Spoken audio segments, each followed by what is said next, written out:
Democrats seeking the 2020 White House are hoping to keep Donald Trump out of the White House by blaming him for the economy and tanking the economy. But it might be a pretty hard sell to the American people. Hey everyone, I'm Chad Hasty, host of the Chad Hasty Show, which airs weekday mornings 8:30 to 11 a.m. Central Time on News Talk 95.1 FM and 790 a.m. KFYO. We've had some rocky days in the stock market, some rocky days just with the economy overall. Over 10 million people out of work, and that number is only going up. So the Democrats are hoping to lay the blame on President Donald Trump, that millions of Americans are now out of work, that the economy just doesn't work for the average person, and that you are not better off now than you were just a few years ago.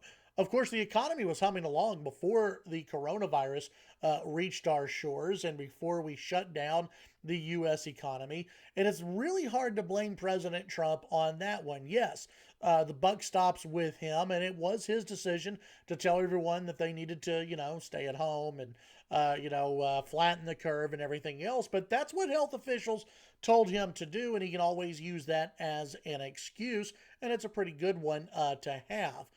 Now, a lot of folks are going to go from community to community, questioning their elected officials, whether they did the right thing to close non-essential businesses or not. And that's a debate that is going to play out everywhere from coast to coast.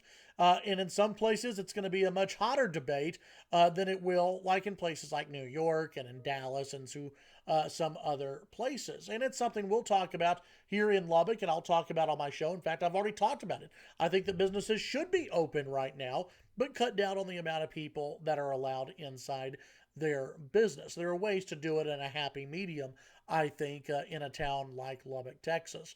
Now, for President Trump, is he really to blame for the economy? No, of course not.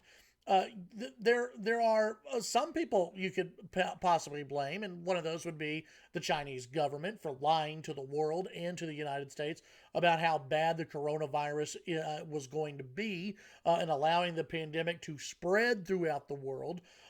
You could also blame, some of his advisors, quite frankly, for saying we've got to continue to shut down businesses if you're in the frame of mind that businesses should be open right now.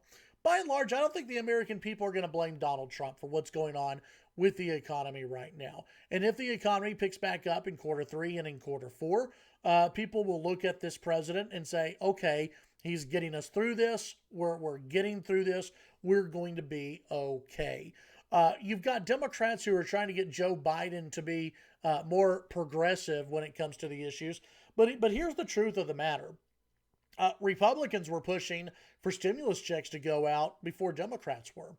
Republicans will probably continue to push for stimulus checks to go out. We don't know what the political landscape is going to be after all of this is said and done.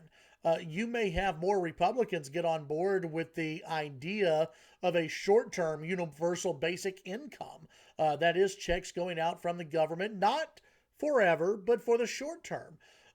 There's a lot of things we just don't know yet about how all of this is going to turn out. But what we do know is that in no way is President Trump responsible for millions of people being out of work. That is due to a national pandemic, a pandemic that nobody has been able to handle on the world stage, and that was going to decimate this country because we just weren't prepared. Now, we can go back and blame people for that, but the fact is Trump is doing the best job he can do given the situation that he was handed.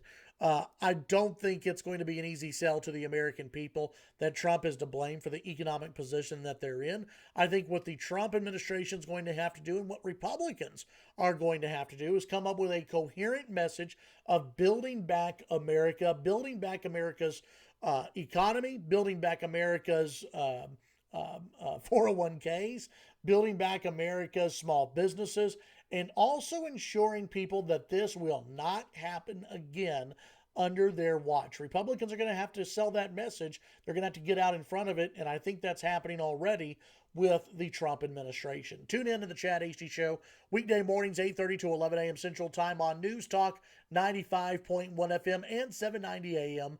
KFYO.